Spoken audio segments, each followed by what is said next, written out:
20 metų mums buvo pasakojama ta pati istorija. 4 asmenų šeima, ryškiai geltonas namas ant kalvos, pasaulis pilnas purvinų balų ir linksmybių. O kas jei oficiali Pepos šeimos versija tėra kruopščiai sukurpta priedanga? Kas jei tame name gyvena ne 3 vaikai, o 5? Tai skamba neįtikėtinai, bet įrodymai bado akis. Slapti palėpės epizodai, apie kuriuos niekam neleidžiama kalbėti, iš šeimos laiko juostos dingę kūdikiai ir dvynė sesuo, kurios visuomenė niekada neturėjo pamatyti. Šiandien mes atidarome kiaulių šeimos seifą. Mes sudedame dėlionės dalis, kurių kūrėjai tikėjosi, kad niekada neišspręsime. Nuo tragiškos Oskaro kiaulio paslapties iki šiurpios blogosios dvynės buvimo. Štai visas kiaulių šeimos slaptų brolių ir seserų sąrašas. Prieš pradėdami kalbėti apie naujagimį ar paslėptą dvynį, turime grįžti į pačią pradžią, prie brolio ar sesers, kuris galėjo egzistuoti dar prieš gimstant Pepai. Susipažinkite su Oskaru kiauliu. Daugelis gerbėjų net nėra girdėję jo vardo, tačiau laida paliko skaitmeninių užuominų, kurių neįmanoma ignoruoti. Pirmoji svarbi užuomina slypi giliai kompiuterinėme žaidime. Serijoje Mamytės kiaulės knyga Pepa ir Džordžas žaidžia kompiuterinį žaidimą. Atrodo, tai tik nereikšminga akimirka tiesa, bet pažiūrėkite į rezultatų lentą.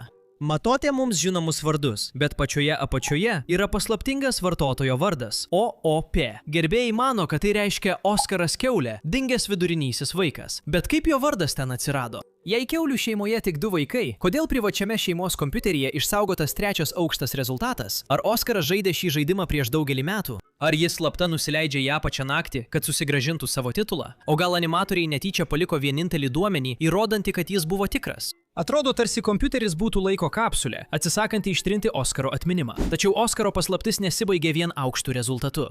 Ji gyvena vienoje vietoje, kur niekam neleidžiama eiti – palėpėje. Pagalvokite apie tai. Pepos namas aiškiai turi palėpę, tačiau beveik niekada nematome, kad šeima ten užliptų. Serijoje dingusi elektra šviesos užgesta ir namas paskęsta tamsoje. Bet kuris normalus tėtis eitų prie saugiklių dėžės, kuri dažniausiai būna garaže arba palėpėje, o tėtis kiaulys, jis lieka vietoje. Šeima elgėsi taip, lyg viršutinis aukštas neegzistuotų. Atrodo, tarsi jie bijotų to, ar ką nors galėtų rasti tūnantį po stogo gegnėmis. Ar elektros dingimas buvo techninis gedimas?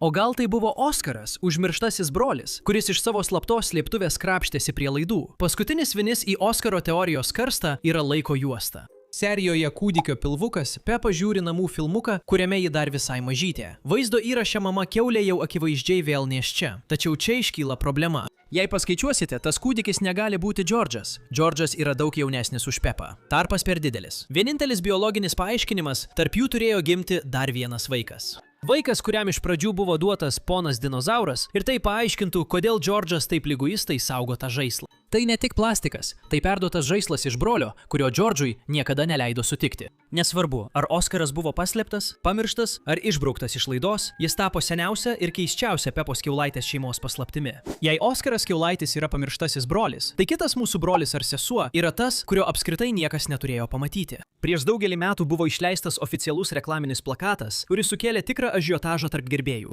Jame matoma lauke besišypsanti šeima, tačiau jei pažvelgsite į langą apačioje, ten yra veidas. Mažas, rausvas paršiuko veidas, kuris atrodo lygiai kaip Pepa, tyliai stebintis savo šeimą iš vidaus. Internetas jai suteikė daug vardų.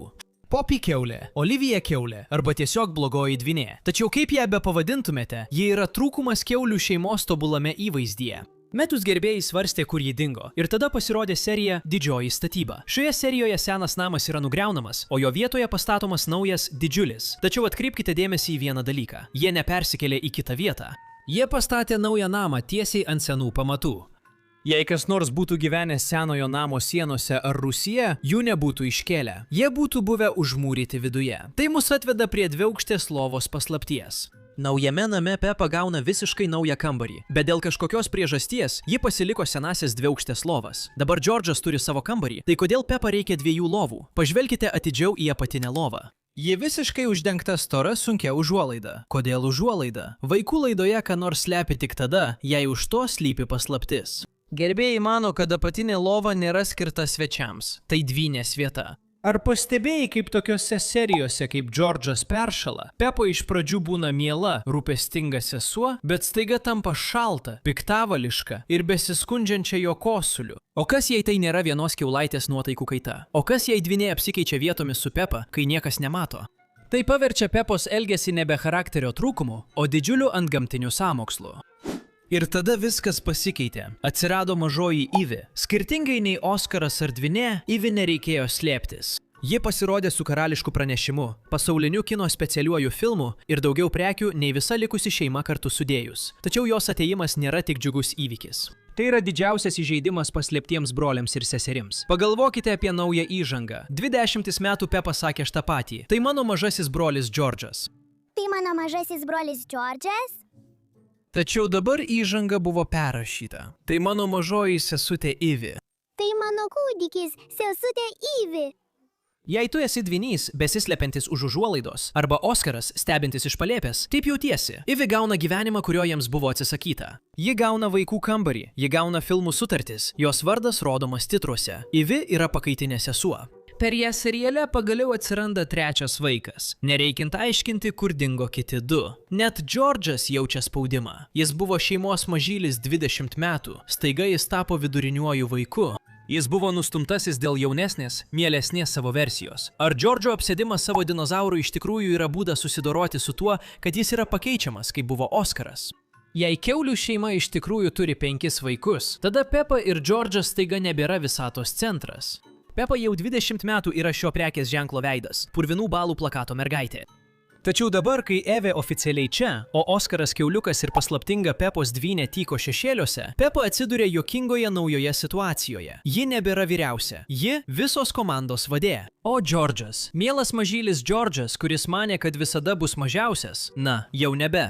Jis staiga tampa vyresniuoju broliu ir sutrikusiu viduriniuoju vaiku. Tuo, kuris nežino, ar turėtų mokyti Evę vaikščioti, ar saugoti poną dinozaurą nuo paslapčių, kurias paliko Oskaras kiauliukas. Jei vis dar netikite, kad yra 5 vaikai, pažvelkime į didelį statomą namą dar kartą. Ponas Bulis yra daugas, bet jis tikrai nėra išlaidus statybininkas. Šie nauji namai yra milžiniški, daug didesni nei kada nors reikėtų 4 ar net 5 asmenų šeimai. Kodėl yra palėpės lova su uždaryta apačia? Kodėl palėpė dabar yra pilno dydžio kambarys, į kurį vis dar neleidžiama pažvelgti? Ir kodėl yra visiškai naujas kabinetas su visiškai nauju kompiuteriu, kaip tik tuo metu, kai OP vartotojo vardas vėl pasirodo? Namas nebuvo pastatytas Pepai, Džordžui ir Ivy, jis buvo pastatytas komandai. Jis buvo pastatytas su tiek spintų, kampų ir paslėptų erdvių, kad galėtų apgyvendinti šeimą, kurios pasaulis dar nėra pasiruošęs pamatyti.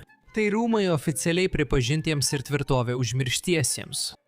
Taigi, pažvelgus į visas užuominas, paslėptas Pepos namuose pradeda atrodyti, kad kiaulių šeima gali slapta būti didesnė, nei mes kada nors manėme. 5 vaikai, vieni namai, 20 metų saugota paslaptis, kuri pagaliau pradeda aiškėti. Įrodymai slypi rezultatų lentose, atspindžiuose ir 2-aukštės lovos užuolaidose. Bet tikrasis klausimas yra, kodėl laida juos slepia? Ar kiaulių tėvai saugo savo vaikus nuo kažko? O gal jie saugo pasaulį nuo 5 brolių ir seserų paslapties? Kaip manote, ar Oskaras Pigas vis dar kažkur ten? O gal blogasis Dvinys iš tikrųjų valdo visą laidą? Pasidalinkite savo beprotiškiausiamis teorijomis komentaruose, aš perskaitau visus. Ir noriu sužinoti, ar pastebėjote dar kokių nors brolių ar seserų, kurių mes nepastebėjome. Jei jums patinka narplioti kiaulytės Pepos paslaptis ir atskleisti animacinių filmukų slepiamas paslaptis, paspauskite prenumeratos mygtuką ir prisijunkite prie tyrimo. Turime dar daug paslėptų detalių, kurias reikia atrasti, ir jūs tikrai nenorėsite praleisti mūsų kito išsamaus tyrimo apie šių personažų paslaptis. Kaip visada, ačiū, kad žiūrėjote ir pasimatysime kitame vaizdo įraše.